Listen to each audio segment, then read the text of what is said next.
Bonjour à tous, alors aujourd'hui on continue l'exploration de notre 1, 2, 3 punch board de chez We Are Memory Keepers et nous allons donc faire le nœud.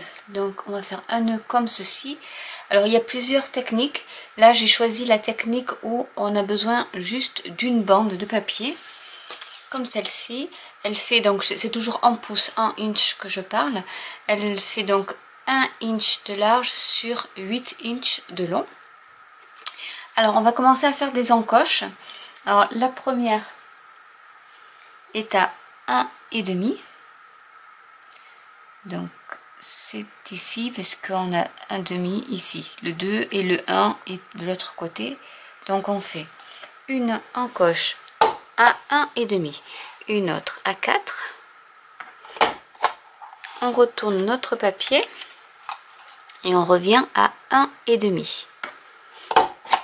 Et on fait la même chose de l'autre côté avec une encoche à 1,5, une autre à 4 et on tourne son papier pour faire la symétrie à 1,5. Ensuite nous allons faire ici ces petites encoches. Donc en fait on prend au milieu de notre V. On essaie de centrer au maximum. Et on fait une encoche dans ce sens-là. Donc ça fait comme une bannière. Et de l'autre côté, pareil.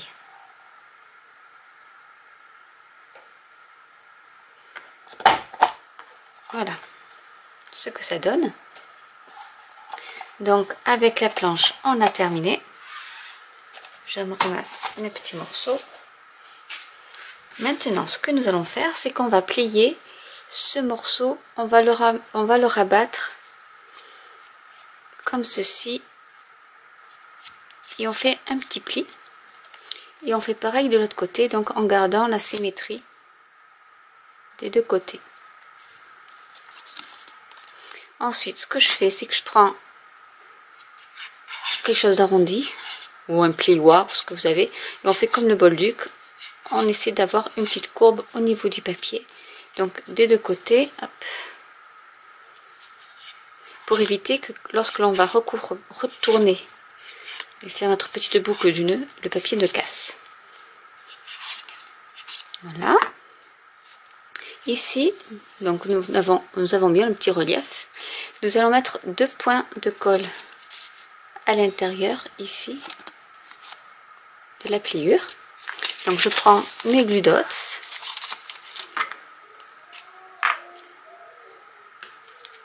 Et je mets un petit point de colle ici. Hop. Et un autre point de colle ici. Donc avec les deux bouts de ces glue dots, je vais donc les appliquer ici. Alors pour s'aider, pour pas que ça, pour garder l'arrondi, on peut s'aider d'un stylo ou autre pour qu'il y ait bien l'arrondi. Et voilà, notre nœud est terminé. Donc après, si vous voulez, vous pouvez aussi faire une petite courbe, enfin l'incurver comme ceci pour qu'il soit pas trop droit. Et voilà, le nœud est terminé. Alors quand on peut aussi mettre soit un morceau de ruban, soit du papier. Si vous mettez du papier autour ici, il faut que votre deuxième pan de nœud soit droit. Parce que sinon, vous voyez, vous avez ici, c'est beaucoup plus étroit et du coup, vous ne pourrez pas mettre votre nœud. Donc voilà, le petit nœud tout simple à faire en relief. Donc après, vous pouvez le faire plus mince, moins large si vous voulez, moins long. Tout ça après, vous avez des gabarits de coupe sur la planche, donc vous pouvez après l'adapter à vos besoins. Voilà, c'est une courte vidéo, mais j'espère qu'elle vous aura plu. N'hésitez pas à vous abonner. Je remettrai le pas à pas sur mon blog, et du coup vous pouvez aussi vous abonner à mon nouveau blog. Et je vous dis à bientôt pour une nouvelle vidéo. Ciao!